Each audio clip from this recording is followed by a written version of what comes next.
Episode 153। पूरा Bedi mention सजाया गया था क्योंकि आज राजवीर सिंह बेदी और मंजीत कौर बेदी की शादी होने जा रही थी। उनकी 25वीं सालगिरह होने के कारण इसीलिए इनके चारों बच्चे और दीदा ने मिलकर ही डिसाइड किया कि वो अपने घर के आइडियल कपल की फिर से शादी करवाएंगे। मेहंदी का फंक्शन चल रहा था। आयशा और सायशा ने राजस्थान की बेस्ट मेहंदी आर्टिस्ट को बुलाया था अपनी माँ की मेहंदी लगाने के लिए।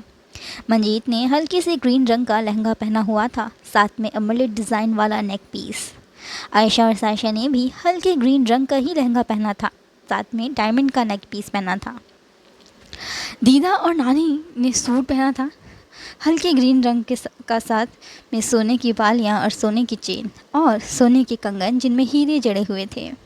तभी राठौड़ खानदान भी बेदी मैंशन पहुंचा। दीपिका को देखते ही आयशा उसके पास आई। सासू मॉम, साइड में चलो मेरे साथ, मुझे कुछ ज़रूरी बात करनी है आपसे, आयशा ने दीपिका से कहा। फिर वो दोनों बेदी मैंशन के बैकयार्ड में चली गईं। तभी आयशा ने उससे पूछा, वो मिली?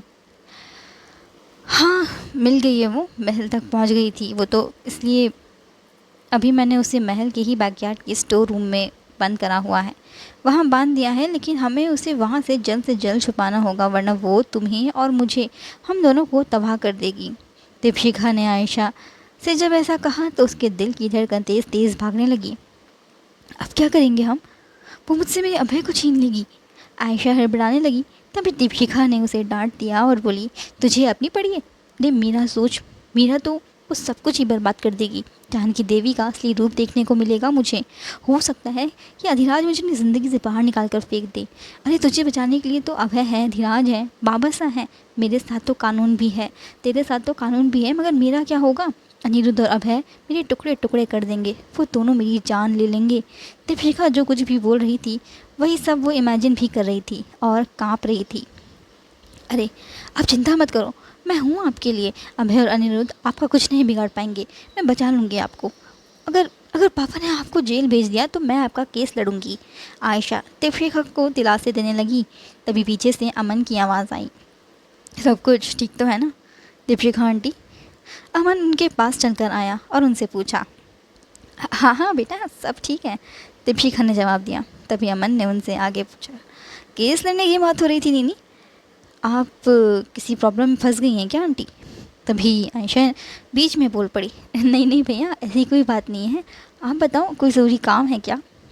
नहीं कोई ज़रूरी काम नहीं है, नानी बुला रही हैं तुझे, जल्दी चल मेरे साथ अंदर। उसके बाद अमन आयशा का हाथ खींचकर उसे बेदी मैंशन के अंदर ले गया और दीपिका भी उनके पीछे पीछे चल दी। अंदर हॉल में बहुत सारे लोग मौजूद थे, जिनमें से आधों को तो वो थोड़ा थोड़ा पहचानती थी और कुछ को नहीं। आजो पुत्र, मैं तुझे सबसे मिलवाती हूँ, तुम सब आपस में पहली बार मिल रहे हो आज। कुलवंत जी बोली, ये जैस्मीन है, तुम्हारे बड़े मामा जी की बेटी है ये, इससे तो तुम दोनों पहले भी मिल चुकी हो। कुलवंत ने आयशा और सायशा को जैस्मीन से मिलवाया, मगर सीरियसली उन दोनों बहनों को किसी से भी मिलने में कोई दिलचस्पी नहीं थी। अच्छा ये है पार्थ, जैस्मीन का बड़ा भाई। पार्थ ने उन दोनों को स्माइल दी तो आयशा और सायशा ने भी उन दोनों को स्माइल दी। और ये है दिव्या, पार्थ की पत्नी। दिव्या ने भी आयशा और सायशा को स्माइल दी, इनफैक्ट वो तो उन दोनों के गले भी लगी। अच्छा ये दोनों तो हैं तुम्हारी छोटी मामी की बेटियाँ, सुरभि और मिताली। सुरभि और मिताली ने भी उन दोनों को स्माइल दी। पता नहीं कि नानी करना क्या चाह रही है, क्यों मिलवा रही है नानी हमें इन लोगों से? मुझे तो इन लोगों से मिलने में कोई दिलचस्पी है ही नहीं। आयशा और सायशा वो दोनों अपने मन में सेम बातें बोल रही थी। फिर कुलवंत ने आयशा और सायशा को अपनी बेटियों के बच्चों से मिलवाया। ये है तुम्हारी बड़ी मौसी के बच्चे आरोही और अर्जुन, और ये दोनों हैं तुम्हारी छोटी मौसी के बेटे सिद्धार्थ और परमजीत। कुलवंत ने आयशा और सायशा को अपने पूरे खानदान से मिलवाया। तभी पम्मी और पिंकी वो दोनों जाकर आयशा और सायशा के गले से लग गई। उन दोनों का ये ढोंग तो वहाँ मौजूद सबके सब समझ ही चुके थे। कैसी हो कुड़ियों? पम्मी ने उन दोनों से पूछा तो आयशा ने जवाब दिया, मैं ठीक हूँ। सायशा ने भी वही जवाब दिया, मैं भी ठीक हूँ। अच्छा नीनी पुत्र, तूने अभी तक खुशखबरी नहीं सुनाई। पुत्र साल भर हो गया है तेरी शादी को, पिंकी मामी का इतना ही कहना था कि तभी केत की बीच में बोल पड़ी, आयशा बेटा ज़रा चलना मेरे साथ, मुझे कुछ ज़रूरी काम है तुझसे। हाँ हाँ चाची चलो। आयशा भी खुशी खुशी केतकी के साथ वहाँ से चली गई। कुछ ही देर में मेहंदी आर्टिस्ट मंजीत के दोनों हाथों और पैरों में मेहंदी लगा चुकी थी और अब बारी थी घर के बाकी सदस्यों की। हर कोई कुछ ना कुछ काम कर रहा था, फिर चाहे वो दीपशिखा और केतकी ही क्यों ना हो, और या फिर मंजीत की देवरानियाँ या भाभियाँ और बहनें ही क्यों ना हो। आयशा और सायशा भी कुछ ना कुछ काम में लगी हुई थी। कभी मंजीत की आउटफिट्स चेक कर रही थी तो कभी राजवीर की आउटफिट्स चेक कर रही थी। मंजीत के भतीजे और भतीजियाँ उसके साथ बातचीत कर रहे थे। वैसे तो मंजीत को उनसे बात करने में कोई ख़ास दिलचस्पी नहीं थी, क्योंकि उन बच्चों के साथ उसका वैसा बॉन्ड बना हुआ नहीं था। वो बस उन लोगों की बातों में या तो हामी भर रही थी या फिर हल्का सा मुस्कुरा दे रही थी। तभी वहाँ पर राजवीर और घर के बाकी जेंट्स भी आ गए। राजवीर मंजीत के बगल में आकर बैठ गया और कुलवंत से बोला, तो सासू मॉम, दहेज में क्या दे रही हैं आप अपनी बेटी को? मिताली मंजीत को जो जूस पिला रही थी, मगर जैसे ही उसने राजवीर की ये बात सुनी तो मंजीत ने सारा का सारा जूस अपने मुंह से बाहर थूक दिया। राज, शादी के इतने सालों के बाद आपने अपना असली रंग दिखाई दिया हम सबको। आप दहेज मांग रहे हो मेरी माँ से? मंजीत भी राजवीर से मजाकिया अंदाज में बोली। हाँ, चाहिए मुझे दहेज। अब मेरे दामाद ने भी तो मुझसे दहेज मांगा था, है ना दामाद जी? मांगा था ना आपने मुझसे दहेज। राजवीर ने ये लाइन कहकर अभय को सीधा सीधा ताना मारा, मगर वो क्या ही अब जवाब देता अपने ससुर को उस ताने का, इसीलिए वो चुप ही रहा। अरे मुंह में दही क्यों जमा ली तुमने? ना बोलो ना। ना, नहीं मांगा था तुमने मेरे पापा से दहेज। दहेज के तो तुम एकदम खिलाफ रहते हो, तो जवाब दो पापा को। तब तक आयशा भी बीच में बोल पड़ी, जी जी जी पापा, मैंने कब आपसे दहेज मांगा? आपने अपने घर का आतंकवादी ही मुझे सौंप दिया है, इससे बड़ा दहेज क्या ही हो सकता है मेरे लिए। अभय ने जैसे ही ये लाइन कही तो सबकी हंसी छूट गई। तुम कुछ ज़्यादा नहीं कह रहे हो? आयशा ने अभय के कंधे पर हाथ फेरते हुए उससे एक बात कही। गलत क्या कह दिया मैंने? तुम आतंकवादी हो, आतंक मचा के रखती हो हर जगह। अभय ने एक बार फिर से आयशा को आतंकवादी कह दिया। उसके मुंह पर तो आयशा उसे बड़ी बड़ी आंखों से घूरने लगी। गलत ही बात छेड़ दी पापा आपने, अपनी ही बेटी दामाद को लड़वा दिया आपने तो। आयशा ये बात बोली तो राजवीर के बगल में बैठते हुए, सही बोल रही है बेटा तू, गलत ही बात छेड़ दी मैंने। राजवीर ने भी सायशा की बात पर हामी भरी, मगर आयशा तो अब भी अभय को ही एक टुक खा जाने वाली नज़रों से घूर रही थी। आतंकवादी हूँ ना मैं तुम्हारे और मेरे मायके की, तो अब मुझसे बच के ही रहना तुम। धमाका कभी भी कहीं भी हो सकता है, तुम्हारे पेट में भी हो सकता है धमाका, जैसे मैंने पिछली बार किया था तुम्हारे पेट में धमाका, याद है या भूल गए हो? आयशा ने जब अभय से ये बात कही तो उसे वो वाला दिन याद आ गया जब मान्यता का एक्सीडेंट हुआ था और अभय पूरे दिन हॉस्पिटल में था उसके पास। तब तो उसी बात का बदला लेने के लिए आयशा ने उसके खाने में जमाल घोटा मिला दिया था। वो दिन याद करके अभय हल्का सा मुस्कुराया और उससे बोला, गुस्सा क्यों हो रही हो यार तुम? क्या मैं मजाक नहीं कर सकता तुम्हारे साथ? बिल्कुल बिल्कुल कर सकते हो आप मेरी बहन के साथ मजाक। अब नीनी क्या ही बोल सकती है आपको?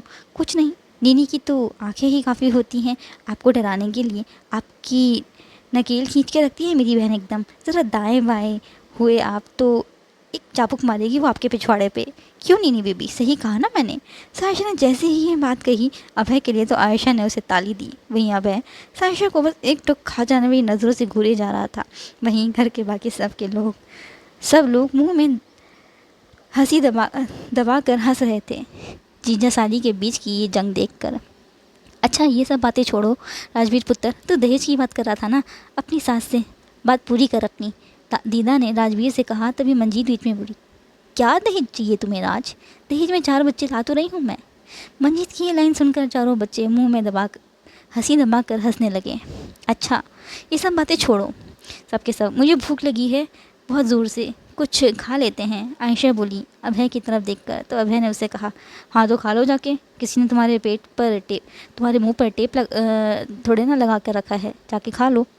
अरे जीजा जी, आपकी साली साहिबा को भी भूख लगी है, ज़रा अपने हाथों और पैरों को थोड़ा कष्ट तो दे दो और अपनी घरवाली और आधी घरवाली के लिए खाना ले आओ। फिर से बीच में साइशा बोल पड़ी तो अभय ने जवाब दिया, घरवाली के लिए तो मैं खाना ले भी आऊँगा, लेकिन तुम्हारे लिए क्यों लेकर के आऊँ? क्योंकि वो तुम्हारी साली है और जीजा होने के नाते तुम्हें अपनी बीवी के साथ साथ साली का भी ख्याल रखना होगा जब तक इसकी शादी नहीं हो जाती है। मेरी बहन राजकुमारी है, पापा इसका बहुत ख्याल रखते हैं, अमन भैया और करण भैया भी, सबके सब इसका बहुत ख्याल रखते हैं, तुम्हें भी इसका ख्याल रखना होगा, सबसे छोटी है ना हमारे घर में इसलिए। आयशा ने फिर से साइशा की साइड ली तो अभय मुँह बनाकर वहाँ से चला गया। हम भी जाते हैं इसके साथ, बेचारा अकेले नहीं ला पाएगा भैंस और हथनी के लिए खाना, हमारी ज़रूरत भी पड़ सकती है उसे, करण बोला तो अमन ने उसकी बात पर हामी भरी। आयशा और साइशा अपने दोनों भाइयों पर काउंटर अटैक करने ही वाली थी, लेकिन तब तक वो दोनों वहाँ से भाग गए। खाना खाने के बाद आयशा अपने रूम में चली गई रेस्ट करने के लिए। उसके कंधे काफ़ी ज़्यादा टूट रहे थे। उसका मन तो यूँ कर रहा था कि काश कोई उसे शोल्डर मसाज दे दे, मगर इस वक्त उसके पास कोई अवेलेबल था ही नहीं जिससे वो मदद मांग सके। तभी रूम का दरवाज़ा खुला और अभय अंदर दाखिल हुआ। उसे देखते ही आयशा बड़े ही प्यार से बोली, बेबी बच्चू, इस बार मैं तुम्हारे झांसे में नहीं आने वाला हूँ। अभय भी समझ चुका था कि ज़रूर आयशा को फिर से उससे कोई काम पड़ गया है, इसीलिए वो उसे इतने प्यार से अपने पास बुला रही है। बेबी तुम सुन क्यों नहीं रहे हो, मैं तुम्हें बुला रही हूँ। आयशा ने फिर से अभय को प्यार से आवाज़ लगाई, मगर अभय उसे बार बार अनसुना कर रहा था। ऐसे नहीं मानेगी ये, अपना हुस्न दिखाना ही, ऐसे नहीं मानेगा ये, अपना हुस्न दिखाना ही पड़ेगा अब मुझे इसे, आयशा अपने मन में बोली। वो बेड से नीचे उतरी और अभय के पास जाकर सोफे पर बैठ गई। अपने दोनों हाथ उसके गले में डालकर आयशा ने उसे अपने ओर खींच लिया। हनीमून पर चले, आयशा उसके कान में फुसफुसाई। अचानक से अभय को गर्मी महसूस होने लगी, उसके दिल की धड़कनें तेज़ होने लगी। वो धीरे धीरे आयशा के होठों की तरफ बढ़ने लगा और साथ साथ में उसका दुपट्टा भी हटाने लगा। अभय बस अब उसके होठों से थोड़ा सा ही दूर था। तभी आयशा ने हल्के से उसके पैर के बीच में लात मारी, जिसके बाद वो दर्द से कराहने लगा। जब मैं तुम्हें आवाज़ें लगा रही थी तब तो तुम मुझे बड़ा अनसुना कर रहे थे, अब रोमांस करने की बारी आई तो तुम्हारे अंदर का जानवर जाग गया, बेशरम आदमी। आयशा गुस्से में उसकी तरफ बढ़ी। वो रॉकिंग चेयर इधर लेकर आओ और मुझे शोल्डर मसाज दो, मेरे कंधे दर्द हो रहे हैं। अभय हल्के हल्के कदमों से आगे बढ़ा, मगर मन में बोला, पता नहीं कौन से बात का बदला ले रही है अब ये मुझसे। अभय रॉकिंग चेयर खींच कर लेके आया तो आयशा के पास रखती। बैठिए महारानी, अभय ने कहा तो आयशा उस पर बैठ गई और अभय उसके कंधों को मसाज देने लगा। एक बात पूछूं महारानी आपसे? अचानक अभय मसाज करते करते रुक गया और उससे बोला, हाँ हाँ पूछो। आयशा की आंखें बंद थीं। उसने अभय को सवाल पूछने के लिए हामी भरी। आज जो हरकत आपने करी है मेरे साथ, क्या आप नहीं चाहती हैं कि मैं कभी बाप बनूं और आप माँ बने? अभय के हाथ का कस आयशा के कंधों पर टाइट हो गया। अरे पहले तुम जिम्मेदार पति तो बन जाओ, बाप बनने के सपने बाद में देखना, आयशा ने साधारण सा जवाब दिया। तो अभय अपने मन में बोला, यह मैं तुम्हारी बदतमीज़ी इसीलिए इतनी झेल रहा हूँ क्योंकि ये तुम्हारी जगह है। मेरा वक्त भी आएगा तब मैं भी तुम्हें ऐसे ही परेशान करूँगा, छोड़ूंगा नहीं मैं तुम्हें। अगली सुबह 14 फरवरी। बाकी सब के लिए तो ये तारीख वैलेंटाइंस डे से जानी जाती है, मगर बेदी परिवार में तो ये तारीख वेडिंग एनिवर्सरी के लिए जानी जाती है, जिन्हें बेदी परिवार में सबसे आइडियल कपल माना जाता है। मंजीत अपनी सास के साथ उनके ही रूम में सो रही थी, क्योंकि सभी बच्चों और बड़ों ने डिसाइड किया था कि जब तक उनके मम्मी पापा की शादी सारे रीति रिवाज के साथ नहीं हो जाती तब तक वो उन दोनों को एक कमरे में नहीं रहने देंगे। सुबह के 5 बज रहे थे। राजवीर को तो वैसे ही सारी रात नींद नहीं आई, क्योंकि उसके साथ उसकी मंजीत नहीं थी। वो सुबह जल्दी उठकर सबसे पहले दबे पांव अपनी माँ के कमरे में दाखिल हुआ मंजीत से मिलने के लिए। दीना और मंजीत दोनों इस वक्त सो रहे थे गहरी नींद में। तभी राजवीर उसके पास बैठ गया और बोला और उसे निहारने लगा। अचानक नींद में मंजीत को ये महसूस हुआ कि जैसे कोई उसे घूर रहा है। उसने जैसे ही अपनी आंखें खोली तो उसने देखा कि राजवीर उसके पास बैठा था। मंजीत का रिएक्शन देखकर ही वो समझ चुका था कि वो अभी चिल्लाने वाली है, इसीलिए उसने फ़ौरन उसके मुंह को अपने हथेली से दबा दिया और उसके कान में बोला, मरवाएगी क्या तू मुझे? मंजीत ने अपना सिर नाम हिलाया तो राजवीर ने भी अपना हाथ हल्के से उसके मुंह पर से हटा दिया। आप यहाँ क्या कर रहे हो? मम्मी जी ने अगर आपको यहाँ इस वक्त देख लिया तो सियाप्पा खड़ा हो जाएगा। मंजीत धीरे से स्वर में उससे बोली। अरे मैं तो तेरे लिए गुलाब लाया हूँ और साथ में तेरे लिए चॉकलेट भी। आज हमारी शादी को 32 साल हो गए हैं और साथ में आज वैलेंटाइंस डे भी है। Happy wedding anniversary and happy Valentine's Day to you. Rajveer ने अपनी पॉकेट से लाल गुलाब और एक बड़ी सी चॉकलेट निकाली और मंजीत के हाथ में थमा दी। तभी दीना, जो पिछले 5 मिनट से ये सब देख रही थी, उन्होंने ज़ोर से राजवीर के कान खींचे और उससे बोली, ओए खुत्या, अपनी मानू भी ले आंदा कुछ। अरे मम्मी जी, कान छोड़ो मेरा, मैं आपके लिए भी गिफ्ट लेकर आया हूँ। राजवीर अपना कान छुड़वाने की कोशिश में लग गया। वही मंजीत तो राजवीर की वाट लगते देख मज़े ले रही थी। वहीं आयशा और अभय के रूम में अभय ने भी आयशा को रेड रोजेस का बंच दिया और चॉकलेट्स की basket. Happy first Valentine's day my love, Abhay सोई हुई आयशा के कान में बोला। मीठी सी मुस्कान के साथ आयशा ने अपनी आंखें खोली मगर बैठी हुई आवाज़ में बोली, same to you my dear hubby, but मेरे पास आपके लिए आज कोई गिफ्ट नहीं है। अभय ने भी बड़े ही मीठे अंदाज में आयशा को ताना मारा। इट्स ओके माय लव, मैं आपसे यही उम्मीदें रखता हूँ क्योंकि आप ये सब कुछ जानबूझकर करती हैं ताकि आपको अपनी जेब खाली ना करनी पड़े अपने पति परमेश्वर के लिए। मुझे बिल्कुल भी बुरा नहीं लगा आपकी इस हरकत से। तुम मुझे ताना मार रहे हो? आयशा झटके से उठकर बेड पर बैठी और उससे बोली, मेरा आज मूड नहीं है तुम्हारी बकवास सुनने का। कल करना अपनी बकवास। अभी तुम जल्दी से उठो और मेरे लिए 1 कप चाय लेकर आओ। तुम्हारे घर में तो कोई अपने दामाद का ख्याल ही नहीं रखता है।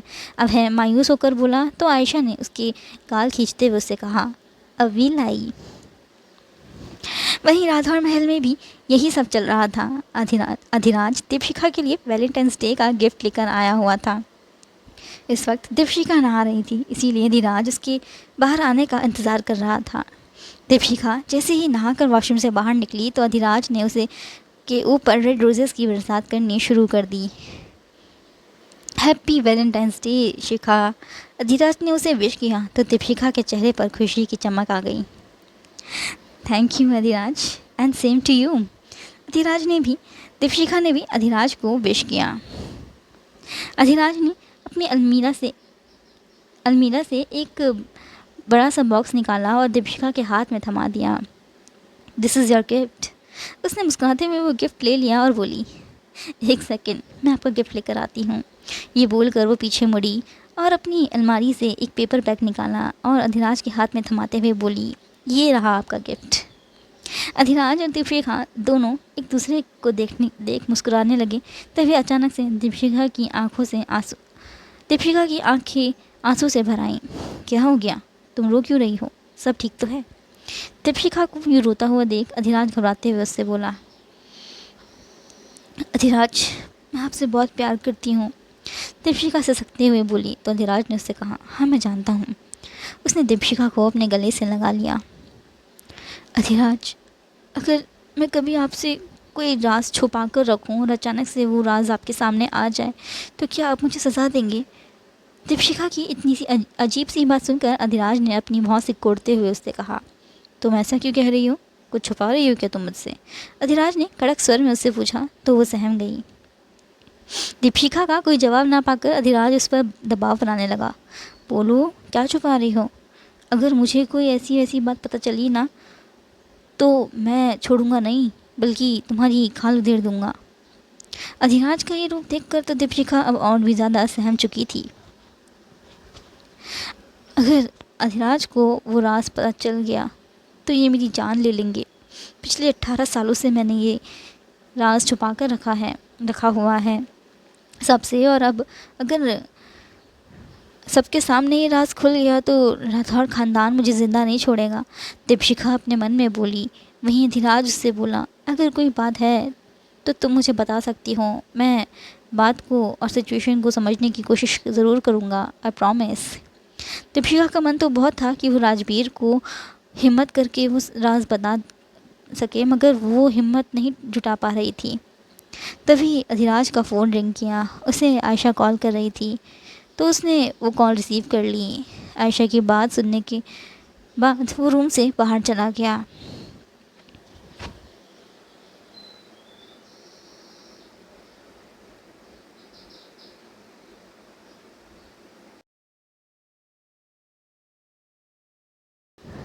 आयशा सायशा और उसकी दोनों मौसियाँ मंजीत को तैयार होने में मदद कर रही थीं।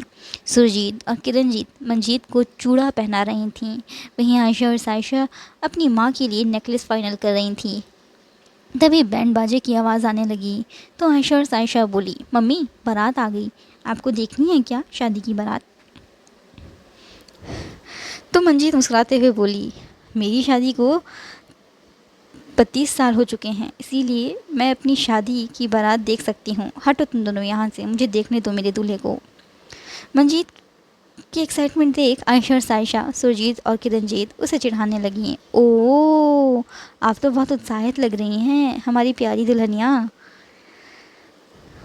मंजीत बालकनी में जाकर खड़ी हो गई। राजवीर अभी घोड़ी पर बैठा था, नाच रहा था। तभी उसकी नज़र मंजीत से मिली। उसने अपने हाथ से उसे इशारा किया कि वो काफ़ी खूबसूरत लग रही है। मंजीत शर्मा कर वापस कमरे में आ गई। उसका टमाटर की तरह लाल चेहरा देख आयशा, सायशा, सुरजीत और किरणजीत एक साथ बोली, क्या कहा उन्होंने? यही कि मैं आज एक्स्ट्रा सुंदर लग रही हूँ, मंजीत ने जवाब दिया और अपने इयररिंग्स ठीक करने लगी। तभी कमरे में सुरभि, मिताली और जैस्मिन भी आ गए, हाथों में पिज़्ज़ा बॉक्स और जूस लेकर। बुआ, अभी तो टाइम है नीचे जाने में, तब तक आप ये पिज़्ज़ा खा लो, उन तीनों ने उससे कहा और बॉक्स उसके आगे रख दिया। आयशा ने पिज़्ज़ा बॉक्स खोला और उसमें से पिज़्ज़ा स्लाइस निकाल कर अपनी माँ को दे दिया, जूस के एक ग्लास के साथ। वहीं नीचे हॉल में कुलवंत जी, जितेंद्र जी और बाकी सब राजवीर और उसके पूरे परिवार का वेलकम कर रहे थे। तभी वहाँ पर सुरजीत और किरणजीत भी आ गए। उन दोनों ने राजवीर को अंदर आने से रोक दिया और बोली, जीजा जी गेट रुकाई का नेक तो दो हमें पहले, फिर आप लोग अंदर आ सकते हैं। राजवीर ने बिना कोई बहस किए सुरजीत और किरणजीत को उनका नेक दे दिया और फिर वो अंदर आ गया। समधन जी, कैसा लग रहा है आज आपको? दीदा ने पूछा कुलवंत जी से, तो आखिरकार उनकी आंखें नम हो ही गई। मेरी बच्ची के अरमान आज जाके पूरे हुए हैं, कुलन भावुक स्वर में बोली। तो अभय और अनिरुद्ध ने अपने मन में कहा, किन अरमानों के बारे में बात कर रही हैं नानी? कुछ समझ ही नहीं आ रहा है हमें तो।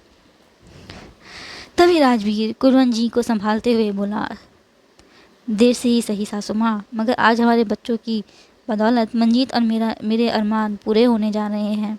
अमन, करण, आयशा और सायशा जैसे बच्चे तो सबको मिलने चाहिए। मैं और मंजीत बहुत खुशकिस्मत है कि हमें इन चारों के जैसे बच्चे मिले हैं। राजवीर की बात पर कुलवंत ने हामी भरी। बाकी सब लोग भी उसकी इस बात से सहमत थे, सिवाय जानकी देवी के। जानकी देवी को तो वैसे भी मंजीत और राजवीर की शादी में आने का मन नहीं था, क्योंकि आज तो उसके खुद के बेटे और बहू की शादी की सालगिरह थी। मगर अफसोस इस बात का था कि उसकी खुद की बहू इस दुनिया में नहीं थी आज। तभी कीर्ति और दीपशिखा बोली, हम मंजीत से मिलकर आते हैं, एक दूल्हे राजा। ये लास्ट लाइन तो उन दोनों ने राजवीर को चिढ़ाते हुए कही और फिर वो वहाँ से भाग गईं। राजवीर मंडप पर बैठ गया वर पूजा के लिए। तभी कुलवंत को याद आया कि उसने पूजा में नारियल नहीं रखा है, तो वो किचन में चली गई नारियल लेने के लिए। उसे जाता हुआ देख अभय ने मौके का फ़ायदा उठाया और उसके पीछे पीछे चला गया। कुलवंत किचन से बाहर आ ही रही थी नारियल लेके, मगर तभी उसके हाथ से नारियल की थाली नीचे गिर गई। हाय रब्बा, तो अब शुक्र हो गया, कुलवंत सहमी हुई आवाज़ में खुद से बोली। तभी वहाँ पर अभय आ गया उन्हें संभालने के लिए। नानी आप प्लीज़ परेशान मत होइए, कभी कभी हो जाता है, गिर गया होगा जल्दबाजी में, कोई अपशगुन नहीं होगा, आप चिंता मत करो। अभय उसे संभालने लगा। अचानक से अभय को अपने सामने देखकर कुलवंत ने अपना आपा खो दिया। गुस्से से उससे बोली, तू यहाँ क्या कर रहा है? मेरी जासूसी कर रहा था तू? नहीं नानी, आप गलत समझ रहे हो, मैं तो बस यहाँ से गुज़र रहा था, अचानक मैंने कुछ गिरने की आवाज़ सुनी तो मैं यहाँ आ गया। अभय ने उसे समझाया, मगर कुलवंत की इरिटेशन और भी ज़्यादा बढ़ती ही जा रही थी। अभय की वजह से उसे अचानक से घुटन और बेचैनी महसूस होने लगी थी। उसका सिर भी चकराने लगा था। वो बस नीचे गिरने को ही थी, मगर तभी अभय ने उसे संभाल लिया और उसे उसे किचन से बाहर ले जाकर चेयर पर बैठा दिया। अभय ने कुलवंत को पानी पिलाया और उसका हाथ पकड़कर रब करने लगा। आप कैसा फील कर रही हैं आप नानी? अभय ने चिंतित स्वर में उनसे पूछा तो कुलवंत ने हाँ में अपना सिर हिलाया। लंबी गहरी सांस लेने के बाद कुलवंत ने वापस से उठने की कोशिश करी, मगर तभी अभय ने उसे डांट दिया। आप क्या कर रही हो रानी? आपकी तबीयत ठीक नहीं है, मगर फिर भी आपको काम करने की पड़ी है। आप आराम करो, मैं आयशा को बुला लेता हूँ। ये बोल अभय ने अपनी पॉकेट से फ़ोन निकाला आयशा को कॉल करने के लिए, मगर कुलवंत ने उसके हाथ से उसका फ़ोन छीन लिया और बोली, तुझे अगर मेरी इतनी ही फिक्र है तो तू करेगा मेरे हिस्से के सारे काम। मेरी नातिन को परेशान करने की कोई ज़रूरत नहीं है तुझे। माँ बेटे ने ठेका ले रखा है मेरी बच्चियों को परेशान करने का। कुलवंत ने गुस्से में अभय को ऐसी बात कह दी कि वो उसे सवालिया नज़रों से घूरने लगा। वहीं कुलवंत अभी भी अपना सिर पकड़ कर बैठी थी। उसे ये एहसास ही नहीं था कि उसने गुस्से में आकर अभय को क्या कह दिया है। अपनी माँ के लिए नानी से बुरा सुनकर अभय को बहुत तेज़ गुस्सा आ गया, मगर फिर भी उसने अपने गुस्से को काबू किया और कुलवंत से पूछा, नानी आपकी और बेदी परिवार की प्रॉब्लम क्या है? मेरी माँ से क्या बिगाड़ा है मेरी माँ ने आप लोगों का, जो आप लोग इतना कोसते हैं मेरी माँ को? अभय का सवाल सुनकर कुलवंत ने उसे जवाब दिया, क्या बिगाड़ा है? अरे तू ये पूछ कि तेरी माँ ने मेरी बेटी का क्या क्या नहीं बिगाड़ा है। तेरी माँ नागिन थी जिसने मेरी बेटी को डसा। इतनी जहरीली थी तेरी माँ। कुलवंत को यूँ गीतांजलि के लिए बुरा भला कहता देख अभय ने गुस्से की अब सीमा पार हो गई। उसने टेबल पर रखे पानी के गिलास को ढक कर फेंक दिया। एक पल के लिए तो कुलवंत डर गई अभय से। उसकी फिर से सांसें फूलने लगी, उसकी तबीयत बिगड़ने लगी। इतने में वहाँ पर आयशा आ गई। अपनी नानी को इतना सुस्त और परेशान देख आयशा उनके पास भागी उन्हें संभालने के लिए। नानी क्या हुआ आपको? नानी आप ठीक तो हो? तबीयत ठीक नहीं है क्या आपकी? आयशा कुलवंत को संभालने लगी। इतने में अभय को भी एहसास हो चुका था कि उसने अपने गुस्से से नानी को किस हद तक डरा दिया है। अब अभय क्या हुआ है नानी को? आयशा ने उससे पूछा तो उसने जवाब दिया, कुछ नहीं, नानी को ज़्यादा स्ट्रेस ले रही हैं। मैंने इन्हें कहा था कि मैं तुम्हें बुला लेता हूँ, मगर नानी ने मना कर दिया और इतने में तुम यहाँ आ गई। नानी क्या हो गया आपको? कोई बात है क्या? आप इतनी ज़्यादा डरी सहमी क्यों हो? आयशा ने कुलवंत की पीठ को सहलाते हुए उनसे पूछा। पुत्र तू मुझे यहाँ से ले जा, मेरा दम घुट रहा है बहुत। कुलवंत अचानक से कांपने लगी। ठीक है नानी, मैं आपको बाहर ले चलती हूँ। आयशा ने कुलवंत जी का हाथ पकड़ा और उन्हें अपने साथ रूम से उस कमरे से बाहर ले आई। उन दोनों के वहाँ से जाने के बाद अभय खुद से बोला, ये लोग मेरी माँ से इतनी नफरत क्यों करते हैं? आखिर ऐसा क्या किया है माँ ने आयशा की मम्मी के साथ? वहीं बाहर गार्डन में वर पूजा हो चुकी थी। पंडित जी के कहने पर आयशा और सायशा अपनी माँ को लेने के लिए चली गईं और उन दोनों के पीछे पीछे सुरजीत और किरणजीत भी आ गईं। ओह प्यारी मम्मी, चलो बुलावा आ गया है दुल्हनिया का, खुशी की मुबारक घड़ी आ गई है। आयशा और सायशा एक साथ बोली तो सुरजीत और किरणजीत हंस पड़ी। मैं ठीक तो लग रही हूँ ना? मंजीत ने उन चारों से पूछा तो वो चारों एक दूसरे को घूरने लगीं। हाँ मोहतरमा जी, बड़ी ही चंगी कुड़ी लग रही हो तुसी, वो चारों एक साथ बोली तो मंजीत शर्म के मारे लाल हो गई। फिर वो चारों उसे नीचे ले गए जहाँ राजवीर उसके आने का बेसब्री से इंतज़ार कर रहा था। 55 की उम्र में भी मंजीत कयामत ढा रही थी। लाल रंग के जोड़े में वो 55 की नहीं बल्कि 25 की यंग गर्ल लग रही थी। उसकी खूबसूरती को देखकर तो अनिरुद्ध और अभय का भी मुंह खुला का खुला रह गया। भाई आपकी सास ने तो इस जनरेशन की लड़कियों को भी फेल कर दिया है। कितनी खूबसूरत लग रही है मंजीत आंटी। अब जाकर समझ में आया मुझे कि खूबसूरती के मामले में दोनों बेदी सिस्टर्स अपनी माँ पर ही गई हैं। मंजीत आंटी को देखकर लग ही नहीं रहा है कि वो 4 बच्चों की माँ है। अनिरुद्ध ने अभय को कोहनी मारी और उसके कान के पास ये बात बोली। बात तो सही कह रहा है, लग तो रही है मम्मी जी खूबसूरत। अभय एक टोक मंजीत कि दिशा में निहारते हुए बोला, मगर अगले ही पल अनिरुद्ध उसे घूरने लगा जब अभय ने उसे कहा, मगर मेरी वाली से ज़्यादा खूबसूरत नहीं लग रही हैं सासू माँ। मम्मी पापा अब चलो, आप दोनों एक दूसरे को जल्दी से वरमाला पहना दो, आयशा बोली, हाथ में माला की थाल लिए। तभी सायशा बोली, हाँ ये तो याद है ना पापा आपको कि माला पहनते वक्त आदमियों को अपना सिर नीचे झुकाना चाहिए। ये रूल तो कंपलसरी होता है अप्लाई करना, वरना आपका सारा आंसर गलत हो जाएगा। मम्मी फेल कर देंगी आपको एग्ज़ाम में, है ना मम्मी। सायशा का इतना ही कहना था कि वहाँ मौजूद एक शख्स के पेट में दर्द हो गया हंस कर, यहाँ तक कि अभय और अनिरुद्ध के भी। अपनी हंसी को कंट्रोल करते हुए राजवीर ने जवाब दिया, हाँ बेटा याद है मुझे ये रूल, मैंने अपने पिछले एग्ज़ाम में भी अप्लाई किया था ये रूल, इसीलिए 30 साल से तेरी माँ और मेरी जोड़ी हिट है। हाँ वो बात भी सही है आपकी, चलो अब टाइम वेस्ट मत करो, आप जल्दी से मम्मी को वरमाला पहनाओ आप। राजवीर ने और मंजीत ने एक दूसरे को वरमाला पहनाई और फिर वो दोनों अपनी अपनी जगह पर बैठ गए। जब उन दोनों का गठबंधन करने की बारी आई तो सबसे पहले आयशा और सायशा आगे दौड़ी और बोली, हम करेंगे हमारे मम्मी पापा का गठबंधन, ऐसी गांठ मारेंगे हम दोनों की कोई कभी इनकी गठबंधन की गांठ को खोल ही नहीं पाएगा। उन दोनों के इस फैसले से वहाँ मौजूद लोगों को कोई दिक्कत नहीं थी। सब ने खुशी खुशी उन दोनों की बात मान ली और फिर दोनों बहनों ने मिलकर अपनी माँ का गठबंधन किया, अपने माँ बाप का गठबंधन किया। वहीं पूरी शादी से दीपशिखा कहीं गायब थी। आयशा अपने माँ बाप की शादी करवाने में इतनी बिजी थी कि उसने दीपशिखा के गायब होने पर ध्यान ही नहीं दिया। बेदी मैंशन के बैकयार्ड में दीपशिखा किसी आदमी को एक वाइट कलर का एनवलप दे रही थी और उससे बोली, काम हो जाना चाहिए, जल्द से जल्द उसे वहाँ से हटाओ, समझे, कोई गड़बड़ नहीं होनी चाहिए।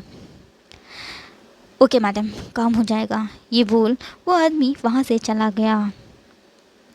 दीपिका को लगा कि अब फाइनली वो खुलकर सांस ले सकती है, इसलिए वो वापस फ्रंट यार्ड में चली गई शादी एंजॉय करने के लिए। मगर उसे ज़रा सा भी अंदाज़ा इस बात का नहीं था जिस तूफ़ान को शांत करने के लिए उसने उस आदमी को पैसे खिला रही थी, वो असल में वो आदमी अनिरुद्ध सिंह राठौड़ का था, जिसे उसने दीपशिखा और आयशा पर नज़र रखने के लिए ही हायर किया था। शिव, जिस आदमी को अभी थोड़ी देर पहले दीपशिखा ने पैसे दिए थे अपना काम करवाने के लिए, वो बेदी मैंशन के मेन गेट से बाहर निकला और थोड़ी ही दूरी में खड़ी रेंज रोवर में जाकर बैठ गया। क्या इन्फॉर्मेशन है? अनिरुद्ध ने शिव से पूछा। सर, मैडम ने मुझे राठौड़ महल के बैकयार्ड में मौजूद स्टोर रूम में किसी को हटाने के लिए ये पैसे दिए हैं। शिव ने उसे दीपशिखा के इरादे के बारे में बताया तो अनिरुद्ध के अंदर एक अलग सी एक्साइटमेंट जग गई। अब वो शिव से बोला, चलो राठौड़ महल चलते हैं, ज़रा मैं भी तो देखूं कि मिस्टर राठौड़ की माशूका ने क्या नया गुल खिलाया है जिसमें उनका साथ भाभी साहब दे रही हैं। कुछ ही देर में अनिरुद्ध और शिव राठौड़ महल पहुंच गए। वो दोनों जल्दी से बैकयार्ड के स्टोर रूम में पहुंच गए। दरवाजे पर इस वक्त लोहे का ताला लगा हुआ था। अनिरुद्ध और शिव ने लाख कोशिशें करी उस ताले को खोलने की, मगर वो दरवाज़ा खुल ही नहीं रहा था। तभी अनिरुद्ध ने शिव से कहा, मुझे लगता है कि हमें दरवाज़ा तोड़ देना चाहिए, ताला तो टूटने से रहा। Okay boss. अनिरुद्ध की बात मानकर शिव ने ठीक वैसा ही किया। उन दोनों ने मिलकर उस स्टोर रूम का दरवाज़ा तोड़ दिया। वो दरवाज़ा काफ़ी भारी था जिसे तोड़ने में उन दोनों को काफ़ी परेशानी हुई और दोनों को चोट भी काफ़ी आई, मगर फाइनली दरवाज़ा टूट चुका था और दीपशिखा के रात से भी पर्दा अब बस उठने ही वाला था। अनिरुद्ध और शिव स्टोर रूम के अंदर दाखिल हुए। स्टोर रूम में काफ़ी ज़्यादा धूल मिट्टी थी, जिस वजह से वो दोनों लगातार खांस रहे थे, छींक रहे थे। उन दोनों ने ही अपनी पॉकेट से रुमाल निकाला और अपनी नाक और मुंह को कवर कर लिया। पूरा स्टोर रूम छान मारने के बावजूद उन दोनों को वहाँ कुछ नहीं मिला। तभी शिव को दीपशिखा की कॉल आई। शिव ने उसका कॉल पिक किया और स्पीकर पर डाल दिया। यस मैम, मैं महल पहुँच गया हूँ, शिव ने उससे कहा। अच्छा, मेरी बात ध्यान से सुनो। स्टोर रूम के पास जो गमला है उसके अंदर मैंने ताले की चाबी छुपा रखी है, तुम सबसे पहले तो उसके अंदर से वो चाबी निकाल लो। दीपशिखा ने उससे कहा, मगर शिव उससे क्या ही कहता कि उसने दरवाज़ा ही तोड़ दिया है और उसे काफ़ी चोट भी आ गई है। मगर फिर भी शिव ने नाटक करते हुए उससे कहा, यस मैम, मैंने ताला खोल दिया है, मगर यहाँ तो कोई नहीं है। इडियट, सामने देखो, अलमारी है। दीपशिखा उससे इरिटेट होकर बोली, यस मैम है। शिव ने जवाब दिया और फिर अनिरुद्ध और वो उस अलमारी की तरफ बढ़ गए। उस अलमारी के अंदर है वो शख्स जिसे तुम्हें वहाँ से हटाना है। काम ख़त्म होने के बाद मुझे कॉल करना, ओके। इतना कहकर दीपशिखा ने वो कॉल काट दी। वहीं जब अनिरुद्ध और शिव ने वो अलमारी खोली तो दोनों की आंखें दंग रह गईं उस शख्स को देखकर। वहीं मंजीत और राजवीर की शादी सारे विधि विधान से हो चुकी थी। सब बहुत खुश थे। सब ने जमकर उन दोनों के साथ फ़ोटोज़ खिंचवाईं। अभय और आयशा का भी आज रोमांस 7वें आसमान को छू रहा था। उन दोनों का ये मोटिवेशन राजवीर और मंजीत से ही मिला था। अभय ने आयशा का हाथ अपने हाथ में ले लिया और उससे बोला, मैं तुम्हारा हाथ और साथ कभी।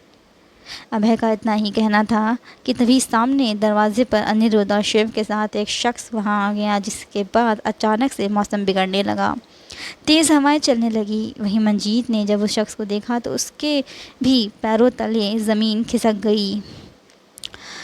सभी के मुंह से उस शख्स को देखकर बस एक ही नाम निकला, गीतांजलि। जी हाँ, वो शख्स कोई और नहीं बल्कि अभय और अनिरुद्ध की माँ, जिसे आज तक सब लोग मरा हुआ समझते थे, वो कोई और नहीं बल्कि खुद गीतांजलि थी, जो असल में ज़िंदा थी, बहुत ही बुरी हालत में। सफ़ेद बाल, उसका सिकुड़ा हुआ सा चेहरा, उसकी सूजी हुई आँखें, आँखों में सिर्फ आंसू थे। सिर्फ उसके ही नहीं बल्कि अनिरुद्ध और शिव की आँखों में भी आज आंसू थे। वहीं अभय ने जब अपनी माँ को देखा तो उसे आयशा का भी ख्याल नहीं रहा। उसने उसे कुछ ही सेकंड्स में दिया हुआ वो वादा तोड़ दिया और उसका हाथ और साथ छोड़कर अपनी माँ गीतांजलि के पास भागा और अपनी माँ को अपने गले से लगा लिया। अभय की आंखों में भी काफ़ी ज़्यादा नमी आ चुकी थी। वो बस एक ही शब्द बार बार दोहरा रहा था, माँ, मेरी माँ आ गई।